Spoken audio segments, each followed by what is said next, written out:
अस्सलाम वालेकुम, नमस्ते, सत श्री अकाल। कैसे हैं आप लोग? उम्मीद करती हूँ ठीक होंगे, खुश होंगे। मैं हूँ हसीका अली और आज आप लोग के लिए लाई हूँ भजन मार्ग की एक बहुत ही लेटेस्ट वीडियो। सो स्टार्ट करते हैं अपनी वीडियो को without wasting any time. So let's start. So video का टाइटल है Vande Bharat sleeper train comes to Mumbai. So start करते हैं वीडियो को। कल मुंबई सेंट्रल स्टेशन पर आई थी वंदे भारत की स्लीपर वर्जन ट्रेन और एक प्रेस मीट रखी गई थी जिसके दौरान मुझे भी इस ट्रेन को पहली बार देखने का मौका मिला बाहर और अंदर से। इस वीडियो के अंदर मैं आपको एक क्विक रिव्यू तो दूंगा ही कि कैसे मुझे फीचर्स लगे, क्या क्या नई चीज़ें मैंने देखी, लेकिन मैं कुछ ऐसे फीचर्स भी कवर करने वाला हूँ जो अब तक लोगों ने अपने वीडियोज़ में नहीं बताए और मेन स्ट्रीम मीडिया ने तो बिल्कुल भी ऑब्जर्व नहीं किए। अब क्योंकि ये एक प्रेस मीट था, भीड़ काफ़ी थी, बहुत जल्दबाजी में चीज़ें हो रही थी, ट्रेन काफ़ी कम समय रुकी थी, तो आपको बहुत डिटेल या सिनेमैटिक कुछ देखने नहीं मिलेगा, लेकिन एक बहुत अच्छा पर्सपेक्टिव इस ट्रेन के बारे में आपको ज़रूर मिलेगा। तो शुरू करते हैं। मैं आपको देने वाला हूँ पूरा टूर इस नए वंदे भारत स्लीपर कोच का। तो आपको पता ही होगा कि ये ट्रेन जो है ये आईसेफ में नहीं बनी, ये बनी थी बीएमएल में। यहाँ पर आपको जो है प्रॉपर एक छोटा सा सिंक आईना नजर आएगा और यहाँ पर अगर आप आओ तो आपको जो है इंडियन एंड वेस्टर्न दोनों तरीके के प्रॉपर वॉशरूम्स नजर आएंगे। इनफैक्ट जैसे आप ट्रेन में आते हो तो कंपेयर टू आईसीएफ कोचेस यहाँ पे वो क्वालिटी बहुत अच्छी नजर आएगी। यहाँ पर मैं आपको फर्स्ट एसी का एक कोच दिखाता हूँ जहाँ पर आपको ये कूप सेक्शन में सबसे पहले दिखाना चाहूंगा। तो ऑब्वियसली कूप होने की वजह से यहाँ पे सिर्फ दो ही लोग ट्रैवल करेंगे और यहाँ पर एक अपर बर्थ नीचे का बर्थ आपको देखने मिलेगा। कॉम्प्लिकेटेड सीढ़ियों के बजाय आपको यहाँ पर ये बहुत ही ज्यादा इजीली एक्सेसिबल स्टेयर्स नजर आएगी और छोटू सा एक आईना भी नजर आएगा। यहाँ पर ऊपर आपको यहाँ पर ऊपर आपको इंडिविजुअली यूएसबी सॉकेट जिसमें टाइप सी टाइप ए दोनों है, एक प्रॉपर वॉल आउटलेट, लाइट और एक फोन होल्डर नजर आएगा। साथ साथ ही छोटा सा यहाँ पे स्टोरेज स्पेस भी आप कह सकते हो।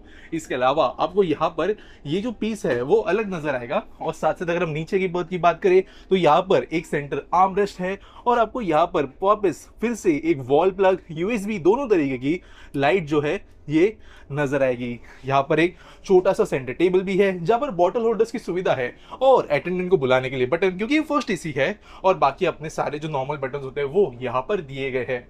यहाँ पर सबसे बड़ी चीज जो मैं नोटिस कर रहा हूँ someone who has travelled in railways extensively, जो फिट एंड फिनिश है यहाँ पे, जो ये डोर्स में स्लाइड कर रहा हूँ इनमें भी आपको क्वालिटी का फर्क नजर आएगा। ये है मेन कॉरिडोर जहाँ पे आपको ये हैंडल्स नजर आएंगे और अब मैं आपको ले चलता हूँ सेकेंडली और अब मैं आपको ले चलता हूँ फर्स्ट एसी के नॉर्मल नॉन कूप वर्जन वाले में। थोड़ा सा ये बड़ा लग रहा है कंपेयर टू नॉर्मल जो फर्स्ट एसी हम देखते हैं उससे, और कूप का एक मिरर इमेज ही आप बोल सकते हो यहाँ पे आपको देखने मिल रहा है। इनफैक्ट यहाँ पर मैं आपको बैठकर बताता हूँ कि ये कंपैरेटिवली थोड़ा बड़ा है जो नॉर्मल हमारे फर्स्ट एसी कोचेस होते हैं उनसे, और आपको हेडरूम थोड़ा ज्यादा देखने को मिल रहा है। सिमिलरली यहाँ पर भी अटेंडेंट को कॉल के लिए बटन और बाकी जो हमारे लाइट वगैरह के बटन होते हैं वो देखने मिलते हैं। नया क्या है, ऊपर के बर्थ पे अगर देखें तो एक फोन होल्डर देखने मिल रहा है, एक स्टोरेज का भी है और इंडिविजुअल आउटलेट जो है एसी के दिए गए हैं। इस तरफ में देखे तो आपको सिमिलर डिजाइन नजर आएगा और यहाँ पे फिट एंड फिनिश जो है कोच की जो ये बीएमएल में बनाई गई थी वो बहुत बढ़िया है। काफी ज्यादा सूदिंग लाइटिंग है और वेंटिलेशन, अभी तो मैं फिलहाल एक ट्रायल अंडर ट्रायल जो टेक कोच है उसमें चल रहा हूँ तो वेंटिलेशन तो बहुत बढ़िया है। फिर से हम चलना शुरू करते हैं। ये जो गैलरी एरिया है या जो एक काफी दो वॉकवे है ये, और यहाँ पे दूसरा वाला कूप है तो दोनों साइड में एक एक कूप है। और ये एक नई चीज है जहां पर स्टाफ को आपने जनरली देखा होगा लास्ट में एक छोटा सा बर्थ दे दिया जाता है, लेकिन यहाँ पर जो रेलवे का रनिंग स्टाफ होता है उनके लिए भी प्रॉपर जगह दी गई है, उनके लिए भी आउटलेट्स दिए गए हैं, तो उनके काम करने का जो एक्सपीरियंस है वो भी आपको यहाँ पे बेटर होता हुआ नजर आएगा। इमरजेंसी पुश टॉक सिस्टम है तो आप चाहे तो लोको पायलट से बात कर सकते हो इन केस ऑफ इमरजेंसी, और बाकी कंट्रोल जो है अटेंडेंट को यहाँ पे दिए गए हैं। तो यहाँ पर एक ही वॉशरूम देखने को मिलेगा जो कंपैरेटिवली अलग है। ऑब्वियसली ये फर्स्ट एसी कोच है जिसमें शावर भी आपको देखने को मिलेगा जो एक नॉर्मल जो आईसीएफ कोच उससे काफी अलग है।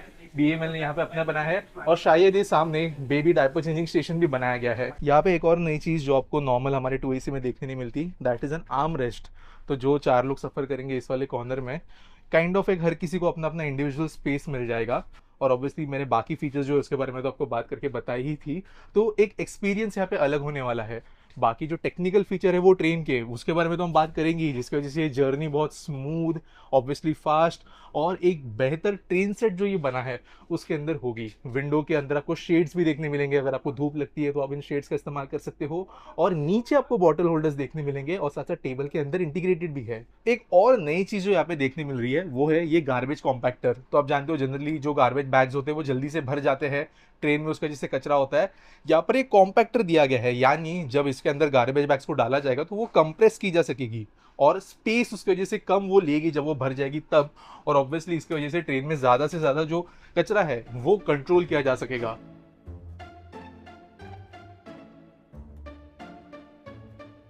ऑब्वियसली बाहर से ये कोच जो है वो बहुत सिमिलर दिखती है नॉर्मल वंदे भारत जैसी, और आप में से कई लोग मुझे बोल रहे थे कि यार फिट एंड फिनिश कैसी है बाहर से। तो अभी तो एक वंदे भारत चली गई, वरना मैं आपको दिखा था। यहाँ पे ये जो पैनल्स है ये कंपैरेटिवली ज़्यादा प्लेन है। बीएमएल ने जो काम किया है, जो हमारे कहीं ना कहीं दूसरे रेल कोचेस में थोड़ा इशू देखने मिलता है, कंपैरेटिवली ये बहुत बढ़िया बनाया गया है।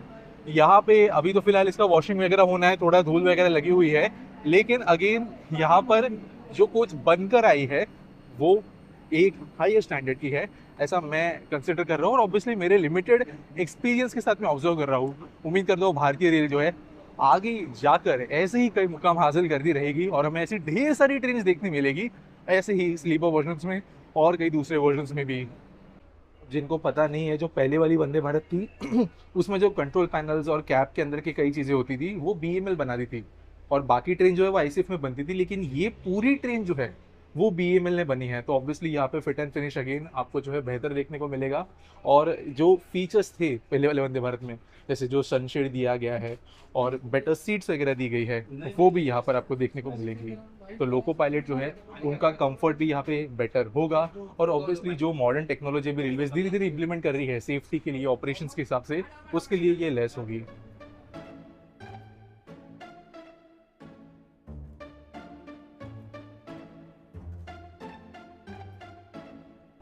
ऑब्वियसली ये है नया वाला फ्रंट लुक इस ट्रेन का।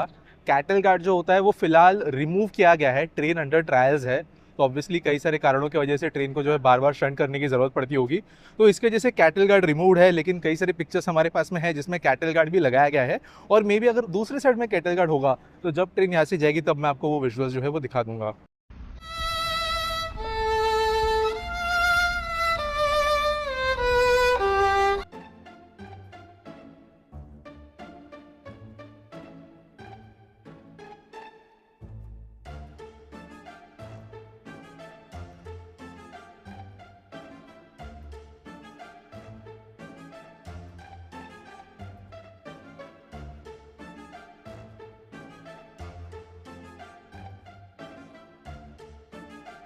बेचारे तो बेचारे बड़ा श्योर होके कह रहे थे कि सामने कैटल गार्ड होगा, लेकिन कैटल गार्ड सामने भी नहीं था।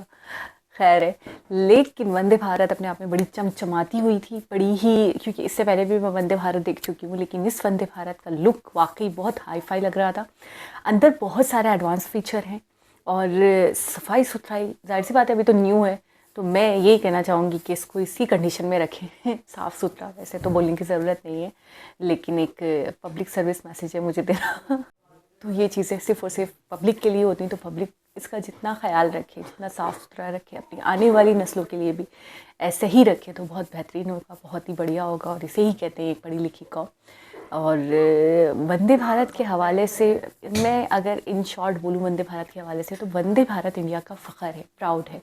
और जितना प्राउडली वो बता रहे थे कि ये वंदे भारत पहले वाली वंदे भारत से बहुत ज़्यादा अपग्रेडेड है, बहुत ज़्यादा एडवांस्ड और हाई फाई लग रही है। यानी कह लगे मेरी लिमिटेड नॉलेज के हवाले से मैं ये बात कर रहा हूँ, और आगे चल के भी हमें ऐसी ही बेहतरीन किस्म की वंदे भारत देखने को मिलेंगी। अच्छा, मुझे आज भी याद है कि अश्विनी वैष्णव जी की मुझे एक वीडियो याद है जिसमें वो कवच के हवाले से बता रहे थे, तो बड़ा ही मतलब अपने काम को लेकर बहुत ही पैशनेट, अपनी चीज़ों को लेकर कि है वाकई ये लक्ष्य होता है, ये गोल होता है या ये मकसद होता है कि अपने कंट्री की रैपो को आगे लेके जाना है, अपनी कंट्री का नाम बनाना है, एक अपनी पहचान बनानी है, काम ऐसा करना है कि 4 लोग कहें वाह, आश्चर्य कर उठे, लोग तारीफ़ करें या लोग हमसे करवाएं कि भाई हमें भी आप बना कर दो। कि ऑस्ट्रेलिया इंडिया से ट्रेन्स इंपोर्ट करवाता है, तो बहुत बड़ी चीज़ है। इसी तरीके से प्राउड बनता है, इसी तरीके से आप मुल्क का नाम रोशन करते हो, चाहे वो खेल के मैदान में हो, चाहे वो इंफ्रास्ट्रक्चर के मैदान में हो, या चाहे वो ट्रेन्स के मैदान में हो, मैन्युफैक्चरिंग एक सेक्टर है उसके अंदर हो, टेक्नोलॉजी के हवाले से हो, सर्विसेज के हवाले से हो। तो आप किस तरीके से अपने मुल्क के लिए उसको आगे बढ़ाने में योगदान अदा कर सकते हो, अपना एक पार्ट, अपना एक रोल अदा कर सकते हो वो आपने करना है। सबसे बड़ी चीज़ ये होनी चाहिए आपके आपके दिमाग में, आपके दिल में, तो आप कुछ बढ़िया, कुछ यूनिक, कुछ बहुत आला करके दिखाते हो लोगों से हटकर। वंदे भारत का जो एक इनिशिएटिव है, यकीनन मोदी जी की तरफ से ही है, मेक इन इंडिया के तहत ही है ये। तो ये मुझे लगता है शायद कुछ ऐसे प्रोजेक्ट होते हैं ना जो आपके मुल्क को तेज़ी से आगे लेकर जाते हैं, जो आपके मुल्क की एक ग्रोथ की स्पीड को 100 टाइम्स बढ़ा देते हैं। तो मुझे लगता है Vande Bharat, make in India या जिस तरीके से तेज़ी से जो इंफ्रास्ट्रक्चर पे काम हुआ है, ये वो प्रोजेक्ट्स हैं मोदी जी के। मुझे लगता है कि मोदी जी ने भी यही सोचा होगा कि सबसे ज़्यादा काम हमें यही करना है, यही करना है। ठीक है, मैन्युफैक्चरिंग सेक्टर में बहुत काम हो रहा है, इसी तरीके से इंफ्रास्ट्रक्चर पे बहुत ज़्यादा काम हो रहा है। ठीक है, स्टार्टअप के हवाले से मैं बहुत ज़्यादा सुन रही हूँ कि ये एरा स्टार्टअप का है, स्टार्टअप पे बहुत काम हो रहा है। तो ये चीज़ें जब मिलती हैं तो यकीनन एक बहुत ह्यूज किस्म की प्रोग्रेस देखने को मिलती है, एक ह्यूज डेवलपमेंट देखने को मिलती है। और डे बाय डे जब कंट्री इसी रविश से काम करता है तो एक डेवलप्ड कंट्री बन जाता है। ठीक है, जिसके बात से, जिसके एक बोलने से, जिसके फैसले से बाकी दुनिया पे गहरा असर होता है और उनको फ़र्क पड़ता है। ठीक है, आपका ना होना या होना किसी के लिए कोई मायने नहीं रखता, तो इसका मतलब ये है कि आप एक डेवलप्ड कंट्री नहीं हो। ठीक है, आप एक ऐसी कंट्री हो कि जो निर्भर है दूसरों पर। और एक इंडिपेंडेंट कंट्री जो होता है, जो डेवलप्ड कंट्री होता है, उसे किसी के ऊपर डिपेंडेंट होने की ज़रूरत नहीं होती, वो अपने फैसले खुद ले सकता है। तो बेशक हमें बहुत कुछ मैं तो कहूँगी मैंने तो बहुत कुछ अडॉप्ट किया है, बहुत कुछ सीखा है और अच्छी चीज़ों को सीखना भी चाहिए। ये प्रोजेक्ट्स देखकर मुझे बहुत खुशी भी होती है कि एक एक कदम करके आगे बढ़ रहे हैं, एक एक कदम आगे जा रहा है, तरक्की की तरफ मज़ीद आगे गामसन है और अपनी स्पीड में, अपनी रफ्तार में कमी नहीं आने दे रहे। ये नहीं कि हम यहाँ पहुँच गए हैं अब हम बड़े कॉन्फिडेंट हो जाए, नहीं, कॉन्फिडेंट नहीं होना है, ओवर कॉन्फिडेंट नहीं होना है, इसी रफ्तार के साथ काम करते रहना है। तो मुंबई में ये स्लीपर ट्रेन चलेगी, बड़ी ही चकाचक और लशपश सी ये ट्रेन है, हर सुविधा इसमें मौजूद है। जो लोग इसमें सफ़र करेंगे यकीनन उनका सफ़र लुत्फ़अंदोज़ होंगे, वो उनका सफ़र यानी ऐसा रहेगा जो यादगार रहेगा और उनको बहुत खुशी भी होगी कि मेक इन इंडिया है, प्योर इंडिया की बनी हुई एक ट्रेन है जिसमें हम सफ़र कर रहे हैं। इससे बड़ी और इससे फ़ख्र की बात क्या हो सकती है। तो एक बहुत ही बढ़िया वीडियो, दोबारा किसी और वीडियो के साथ आपसे मुलाकात होगी। जब तक अपना बहुत सारा ख्याल रखें और ऐसी तरक्की करते रहे। अल्लाह हाफ़िज़।